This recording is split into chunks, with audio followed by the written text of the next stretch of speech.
Okay, today we're going to change the oil on a 2009 Nissan Versa. Okay, go.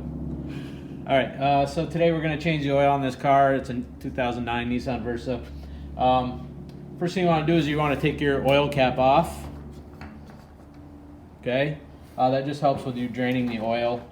Makes it so that there's not a vapor lock in the engine, so that it actually drains the way it should be. Next thing you want to do while you have the hood open is you want to take a look around. Make sure that your battery doesn't have any corrosion on the terminals. Check all your other fluids. Make sure you don't take your radiator cap off when the engine's hot, remember. But you can, check the oil first before you change it and see if your engine's been like burning oil. Because that'll give you a good indication as to whether or not you really should be checking your oil. I actually just changed the oil on my truck and I only had like 2 quarts of oil left in it, and I hadn't changed the oil since about 3,000 miles ago. So that tells me I need to check that really frequently. Another thing too, I don't know if you can see this right here, but we have a broken engine mount. And if I pull this back, you can see that separate.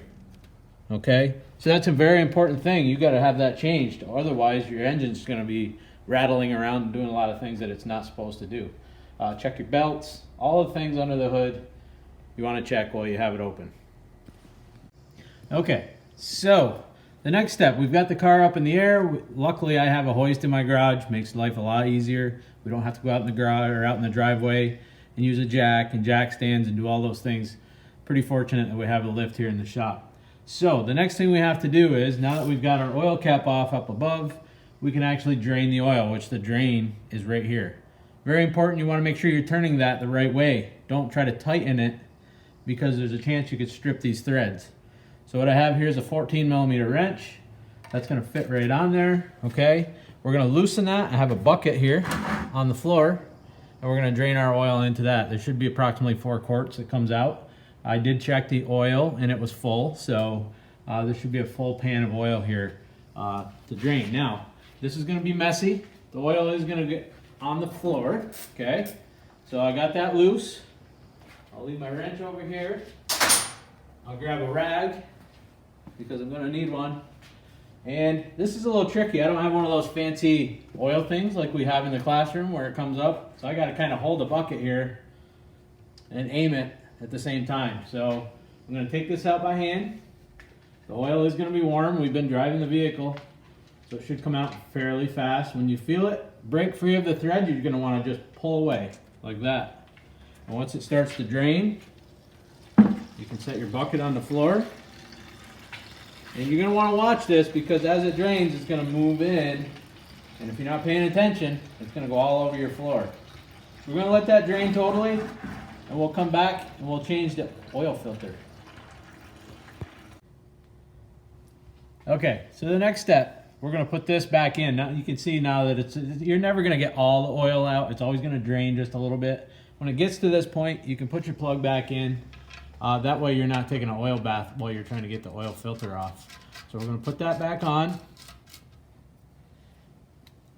We're going to tighten that back up. Don't over tighten it. You just want to snug it up pretty good. Okay? The next step is we're going to take the oil filter off. And the oil filter, if you can come around, you can kind of see up in there that white thing. Hopefully you can see it. All right, we're going to take that oil filter off. And when you take that oil filter off, it's kind of hard to catch all the oil, because it kind of goes wherever it wants to. So you want to have a rag, pull this down.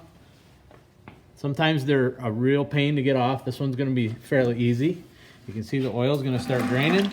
And you do your best to just catch what you can. You're going to let that drain for a few minutes. Then we're going to take that oil filter off. We're going to drain that. And then we'll come back to you when this is done draining and I have that one off. And I'll show you how to install the new one. Oh. All right, so now what we're going to do is we're going to install the new filter. One thing you want to check, these are not the same filter brands. However, they are the same filter size. If you look at the ends, I don't know if you can see both of those. However, you want to make sure this seal came off with the old one and it's not stuck on the engine, because if that gets stuck on the engine and you go to put this one on, you're going to have 2 seals, and then one's going to blow out and you're going to have a huge leak. You want to make sure the threads are the same. These holes around the outside don't have to be necessarily the same. Some different brands use different size holes. So that's not super important. Now, this filter sets in the car horizontally like this. So I can't really fill this up with oil, or it's just going to dump out when I go to turn it. If your filter goes on vertically like this, you can fill this up with oil, which is highly recommended, so that you don't start your engine and have it be dry for that second that it takes to fill this up. So what I'm going to do is I'm going to take a little bit of oil out of my jug, not a lot, just a splash around the edge. And then I'm going to take my finger and I'm just going to wet that seal with oil so that when I turn this filter on, it doesn't peel that seal up and have it not seal. So follow me, we're going to put this on. I'll reach up in, and this one is a little tricky to put on.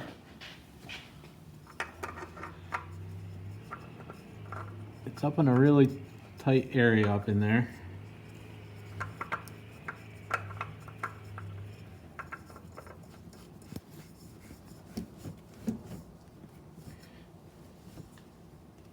You only want to tighten that hand tight. Once that's tight, we've got our plug tight, we've got our filter tight, and the next step is going to be to put 4 quarts of oil in this car because that's what it takes. So we're going to let it down and we'll come right back. And go. All right, so the next thing we're going to do, we've got the car lowered back down. We're going to add some oil, okay? 5W30, that's what this car calls for, 4 quarts.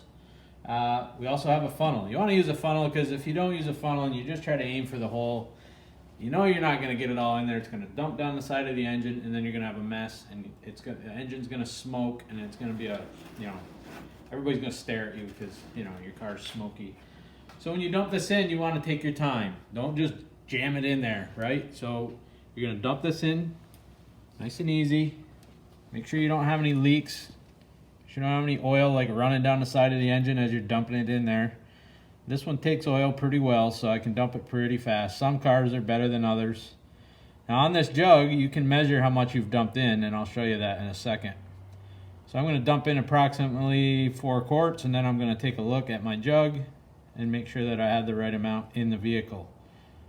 This is Mobil 1 synthetic oil, so I'm not going to tell you how many miles I can go on this car before I got to change oil. I want you in the comments of this video to tell me how many miles can I go on fully synthetic oil, all right, before I need another oil change. Tell me that. All right, so on the back of this jug, you're going to find some lines, okay? Each of these lines is a quart on this side. This is a liter on this side.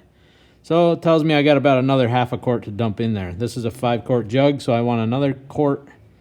I want it to be down to this line right here. So I need to dump a little more in.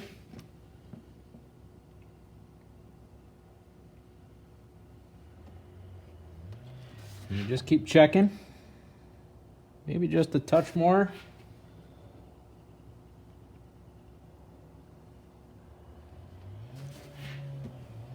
And there you have it. Okay, so what you want to do next, you want to put your cap on, you want to start the engine, and then you want to check the oil again just to be sure that you're up on your dipstick where it's supposed to be. And remember, on that dipstick, there's actually, I'm going to show you right now. Let me grab a rag real quick. I'll be right back. So when you pull this dipstick out, you want to wipe this off. Okay, and then you want to put it back in one time. Then pull it back out. And you want your oil to be up to that second line, or at least in between these 2 lines.